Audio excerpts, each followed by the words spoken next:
MLC चुनाव को लेकर सरगर्मी तेज हो गई है। ऐसे में लगातार वोटरों को जोड़ने के लिए आला नेताओं का आगमन हो रहा है। आगामी एमएलसी चुनाव को लेकर राजद समर्थित उम्मीदवार के लिए राज्यसभा सांसद मनोज झा और युवा राजद के प्रदेश अध्यक्ष कारी शोएब पूर्णिया पहुंचे। पूर्णिया के कस्बा स्थित नेशनल हाईवे 57 के समीप सभा का आयोजन किया गया। बता दें कि आगामी 4 अप्रैल को एमएलसी चुनाव होने हैं।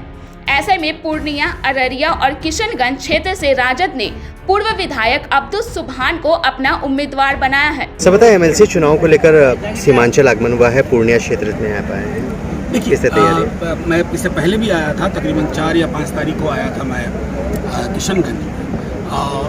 मेरा सिर्फ ये मानना था कि ये चुनाव महज एक जिसको कहते हैं कि विधान परिषद का एक अधूरा सा चुनाव नहीं है। ये चुनाव 2 मान्यताओं के बीच में है, धन बल और जन बल, धन शक्ति और जनशक्ति।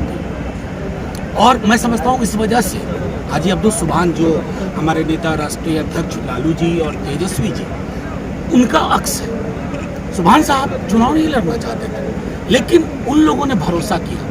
और आज मैं देख रहा हूँ कि मैं जब बागडोगरा से आगे बढ़ा और जो ही बिहार के इलाके में आया सीमांचल के, तो अक्सर लोगों ने यही बात कही कि एक तरंग सी है। और ये मैं इसलिए कह रहा हूँ कि उनकी हड़बड़ाहट मुझे परेशान भी कर रही है। उन्होंने कहा कि नेता प्रतिपक्ष ने ऐसे जो उनकी पार्टी का एक स्टाइल है कि झूठ इतना बोलो कि सच लगे, लेकिन मैं समझता हूँ उनको इसमें ट्रेनिंग की भी ज़रूरत है। उनको अपनी पार्टी से झूठ बोलने की कला और विकसित करनी हो, संभव तो नागपुर जाके विकसित करवाएं। हमारा ये मानना है कि हमारे कैंडिडेट के प्रति जो जन-उभार है ना, उसकी वजह से अब वो इस तरह के बयान देने लगे हैं। ये हताशा का परिचायक है और ये इंतहा है इस बात की कि आप लोगों को गुमराह करने की कोशिश कर रहे हैं। इस दौरान अब्दुल सुभान के समर्थन में मौजूद जनप्रतिनिधियों को संबोधित करते हुए राज्यसभा सांसद मनोज झा ने इस चुनाव को धन बल बनाम जन बल करार दिया। मनोज झा ने भरोसा दिलाया है कि जनता एमएलसी चुनाव के बिगड़े हुए चरित्र को सुधार कर अब्दुल सुभान को विधान परिषद भेजेगी और दुनिया में ये संदेश जाएगा कि एमएलसी चुनाव में धन से बढ़कर जनता है। वहीं इस दौरान सभा को संबोधित करते हुए मनोज झा ने सरकार पर भी जमकर निशाना साधा।